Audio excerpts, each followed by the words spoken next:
तब शैतान ने इन्हें फरेब देने की कोशिश की और इन्हें उन नेमतों से बाहर निकाल लिया, और हमने कहा कि अब तुम सब जमीन पर उतर जाओ, वहां एक दूसरे की दुश्मनी होगी और वहीं तुम्हारा मरकज होगा, और एक खास वक्त तक के लिए ऐश जिंदगानी रहेगी।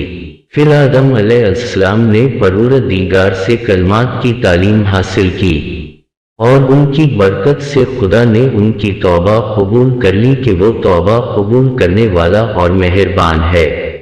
और हमने ये भी कहा कि यहाँ से उतर पड़ो, फिर अगर हमारी तरफ से हिदायत आ जाए तो जो भी इसका इत्तिबा कर लेगा, इसके लिए ना कोई खौफ होगा ना हुज़न।